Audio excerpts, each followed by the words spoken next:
Salut les SG. Aujourd'hui, on va commencer avec les deux derniers problèmes dans ce chapitre-là avant de passer vers les transformations. Alors, je commence par le numéro 24 de la page 162 dans votre livre. J'avais ici noté aussi les questions nécessaires pour cela. Dans la partie 1 de cet exercice, il faut montrer que si un triangle ABC est rectangle en B, alors le complexe C-B sur A-B est imaginaire pur. A, B et C étant les affixes de grand A, de grand B et de grand C, les points. Alors, je commence par faire cette idée. Si ABC est rectangle en B, cela veut dire que l'angle formé par BA et BC est égal à 90 degrés, donc c'est pi sur 2 plus kpi, il pourrait être soit positif, soit négatif. Donc l'argument de BC, de Z de BC, moins l'argument de Z de BA, qui doit être égal à cette valeur-là. Or, l'argument de Z de BC, c'est argument de Z de moins C, celui de C de A moins B, alors ça devrait être égal à pi sur 2 plus kpi. Donc, c'est l'argument de la fraction qui est égal à la différence des arguments. Et ça devrait être égal à pi sur 2 plus kpi. Donc, un nombre qui a un argument de pi sur 2 plus kpi est un nombre imaginaire pur. Maintenant, dans la deuxième partie, il faut résoudre l'équation Z4 moins Z égale à 0. On mettrait le Z en facteur pour obtenir Z facteur de Z3 moins 1 égale à 0 et je prends les deux facteurs, le premier Z égale à 0, le deuxième Z3 égale 1. La première est simple à donner la réponse, je l'ai noté par Z0. Pour la deuxième, Z3 égale 1, il suffit de trouver les valeurs de Z qui soient les racines cubiques de l'unité de 1. Ce sont, on les connaît déjà, 1, J et J2. Alors, je trouverai les 4 racines. Maintenant, pour quelle valeur, on va utiliser cela un petit peu, pour quelle valeur de Z, les points A d'affixe Z et B d'affixe Z2 et C d'affixe Z4 sont-ils distincts de Z1? Si on prend des points A, B et C dans un repère, regardez, le point A d'affixe Z, le point B d'affixe Z2, c'est noté, et le point C d'affixe Z4. Ils ne sont pas toujours, comme vous voyez, différents. Ils peuvent être aussi des points confondus. Voilà, par exemple, ils deviennent confondus si Z est égal à 0. Si Z est égal à 1, ils sont confondus. Si Z est égal à une valeur, à un nombre réel, ils deviennent alignés. Voilà, par exemple, dans cette situation, ils deviennent alignés.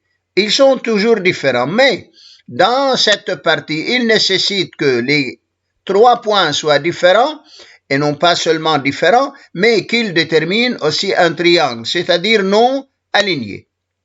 Donc, pour cela, je devrais avoir Z différent de Z2 pour avoir A différent de B, A différent de C lorsque Z est différent de Z4, et B différent de Z de C lorsque Z2 est différent de Z4. Alors, j'ai écrit les 3 conditions. La première va me donner Z différent de 0 et différent de 1. Elle est simple à résoudre. La deuxième, Z différent de Z4, je factorise. Je viens de trouver effectivement les racines. Donc, Z devrait être différente de chacune de ces racines trouvées. Et la dernière, Z2 différent de Z4, qui va me donner Z2 facteur de Z2 moins 1 différent de 0, c'est-à-dire Z différent de 0 et Z2 différent de 1, donc Z différent de moins 1 et de 1. Donc, j'obtiens en fin de compte que le nombre Z est un complexe et dans l'ensemble des complexes, privé de ces valeurs-là, 0, moins 1, 1, etc. Bien, montrez maintenant que si ABC plutôt, est un triangle rectangle en B, alors le point A est situé sur une conique que l'on a à déterminer. On va voir la situation dans le GeoGebra, regardez bien, je vais faire toujours varier la position de A. Il arrive un moment où le point A varie sur des figures qui va me donner des triangles ou bien un triangle rectangle en B. Voilà maintenant, hein? Voilà, je trouve une situation où l'angle ici est égal à 90 degrés. Mais on va pas jouer n'importe comment avec le point A. On va voir son lieu géométrique pour avoir cette condition. Ainsi, si les rectangles en B, on avait trouvé que le nombre ainsi indiqué est un imaginaire pur. Or, je connais maintenant les affixes des 3 points. Je fais remplacer, pour dire qu'il s'agit d'un imaginaire pur. Je complète mon calcul en factorisant numérateur et dénominateur et en simplifiant en fin de compte pour obtenir moins z, z plus 1 imaginaire pur. Je remplace z par x plus y pour trouver l'ensemble des points z, des points A, c'est-à-dire des valeurs de z, c'est-à-dire une relation entre x et y, partie réelle et imaginaire de z. Alors j'obtiens, en faisant le produit, un nombre complexe qui a pour partie réelle moins x2 plus y2 moins x et pour partie imaginaire moins 2xy plus y. S'il est imaginaire pur, c'est-à-dire que sa partie est réelle et nulle, mais sa partie imaginaire n'est pas nulle, pour ne pas tomber sur le point 0, O0, 0, qui est un nombre complexe, mais il est réel, malgré qu'il soit sur l'axe des imaginaires purs. Ainsi, le point A est sur cette hyperbole d'équation, celle-ci, voilà l'équation, privé de ses points communs, puisque ça doit être différent de 0, cette deuxième, alors ça ne devrait pas être égal à 0, malgré que le point devrait être sur la conique, alors cette conique serait privée de ses points communs avec les deux droites, 2x plus y égale à 0, c'est-à-dire y égale à 0 et 2x plus 1 égale à 0. On va voir cela dans la figure. Voilà, je fais tracer cette conique, voilà la conique dont on vient de parler, et voyez le point A, il m'a donné un angle rectangle en B dans le cas où il a été sur la conique. Est-ce que cela est-il vrai? Regardez, si je fais varier la position du point A sur la conique, remarquez que le triangle reste toujours rectangle en B. Indiquez bien celui-là. Voilà. Ça ne peut pas être sur les droites que l'on avait indiquées. Ça ne peut pas être là. Or, ce n'est pas sur la conique. Ça ne peut pas être là. C'est un point de la conique à rejeter. Regardez, il m'a donné 3 points alignés. Celui-là aussi, le 0 différent de 0, il m'a donné 3 points confondus. Et c'était là un point sur la conique. Le x différent de 1, ça ne nous importe pas. Il faut que z soit différent de 1. Voilà, alors ce n'est pas un point sur cette droite-là. Voilà donc, on a dit que z ne devrait, la droite y ne doit pas être égale à 0. Ici, c'est 2x plus 1 égale à 0. Et le point ne peut pas être sur cette droite. Or, c'est le seul point commun entre la droite et la conique. Et voilà tout pour ce problème.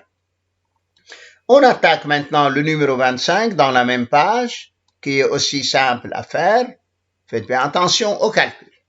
On donne maintenant 3 points A, B et C. Le point A a pour affixe Z égale REI alpha, différent de 0, c'est-à-dire de forme trigonométrique.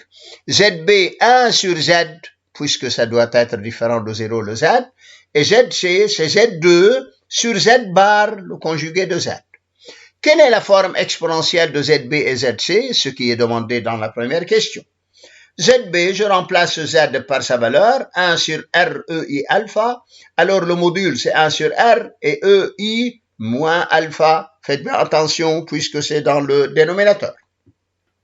ZC, c'est Z2 sur Z bar. Ici, ça devrait être Z bar comme on vient de trouver. Alors je prendrai Z bar de la même façon. Voilà. C'est une erreur de tape. Alors, voilà le Z bar qui est ici. Je prends, voilà le Z bar.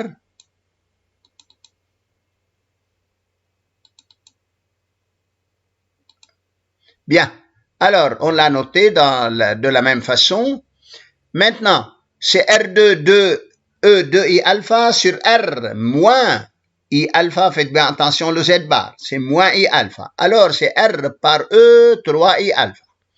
Déterminons une mesure de OB-OC et déduisons alpha pour avoir O sur le segment BC, c'est-à-dire entre B et C. Alors, cela veut dire tout d'abord, trouvons l'angle OB-OC. Il est égal à UOC moins UOB d'après la règle de Charles, une mesure. Pour cela, je n'ai pas noté le 2 capi.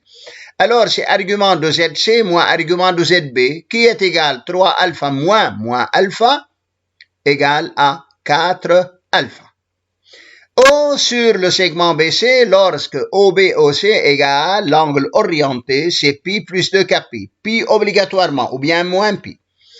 Et 4 alpha, je remplace OB-OC par sa mesure trouvée, égale pi plus 2 capi, alors je trouve alpha égale à pi sur 4 plus k fois pi sur 2. Je prends dans la partie qui suit k égale à 0. Ils me disent, dans la troisième partie, on prend alpha égale à pi sur 4, c'est-à-dire ils ont supposé k égale à 0. On va vérifier que le produit ZB par ZC bar est égal à moins 1. C'est un simple calcul. Je remplace ZB et ZC bar chacune par sa valeur et j'obtiens un calcul qui est égal à 1 sur R par R comme module, c'est 1. E moins I alpha par E moins I3 alpha, c'est E moins 4I alpha. On additionne les arguments. On multiplie les modules. Alors, en remplaçant alpha par sa valeur, moins I pi comme exponentielle, et j'obtiens moins 1, puisque cosinus pi égale à moins 1 et sinus pi égale à 0. Et moins pi aussi. Pour le point D d'affixe moins 1 sur Z bar, on va calculer ZB moins ZD, ZA moins ZC pour vérifier que BD et AC sont parallèles, les deux droites. Alors, je calcule ZB moins ZD, je connais comment faire le calcul. Je réduis au même dénominateur pour obtenir Z plus Z bar sur ZZ bar. On connaît leur réponse rapidement. C'est le double de la partie réelle et en bas, c'est le carré du module. Je remplace alpha par sa valeur pour obtenir radical de 2 sur R. De la même façon, je remplace ZA moins ZC pour obtenir dans la même idée de calcul RE et alpha sur R par E moins I alpha et Z bar moins Z que j'ai obtenu en factorisant moins 2 IR sinus alpha. Faites bien attention, ici on a changé le signe et c'est l'opposé du double de la partie imaginaire multipliée par I. Alors, c'est E 2I alpha, R sur R c'est 1, EI alpha sur E moins I alpha c'est E 2I alpha par moins 2I R sinus alpha. Je remplace alpha par sa valeur, 2 alpha, ça va me donner pi sur 2, et alpha pi sur 4. Alors, en fin de compte, j'obtiens R par radical de 2. Faites bien attention, ça c'est un réel. Ça, c'est un réel. Alors, les deux vecteurs DB et CA, les deux vecteurs sont des vecteurs réels, c'est-à-dire parallèles à l'axe des réels. Faites bien attention, pas nécessairement situés sur l'axe des réels, mais parallèles à l'axe des réels. Ainsi, je fais le rapport ZB moins ZD sur ZA moins ZD moins ZC pour obtenir 1 sur R2, qui est un réel positif, c'est-à-dire l'argument de ZB moins ZD sur ZA moins ZC, il est égal à 0. L'argument est égal à 0, puisque c'est un réel positif.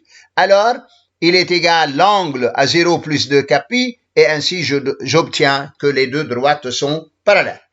Passons maintenant à la figure. Voilà la figure. J'ai choisi un certain R, un certain module. J'ai choisi pi sur 4. Faites bien attention, ça c'est le vecteur U sur l'axe des réels. A, j'ai choisi pi sur 4. B, c'est 1 sur R et moins pi sur 4. Voilà l'idée. C, comme on l'a trouvé, 3 pi sur 4. Voilà 1 pi sur 4, 2 pi sur 4, 3 pi sur 4. Et de même module que le A, puisqu'on a trouvé R exactement. Alors, c'est R par EI3 alpha. N'oubliez pas cela. Je vais démontrer maintenant qu'il s'agit d'un trapèze. Voilà comment on démontre que c'est un trapèze. D'abord, on a démontré que BD est parallèle à AC. Puisque BD est parallèle à AC, alors ça va me donner un trapèze. BD parallèle à AC, c'est un trapèze. Deux côtés opposés parallèles. D'autre part, le point O a été démontré sur le segment BC, à l'intérieur du segment BC, puisque OB-OC était égal à pi plus 2kpi. Ensuite, le point O est situé aussi sur le segment AD, car si je calcule Z de 2D, en fonction de Z du point A, c'est-à-dire ZD, je le connais moins 1 sur Z bar. Je multiplie haut et bas par Z pour obtenir moins Z sur Z bar. Donc, c'est moins Z sur R2, c'est-à-dire moins 1 sur R2 qui est un réel négatif multiplié par Z.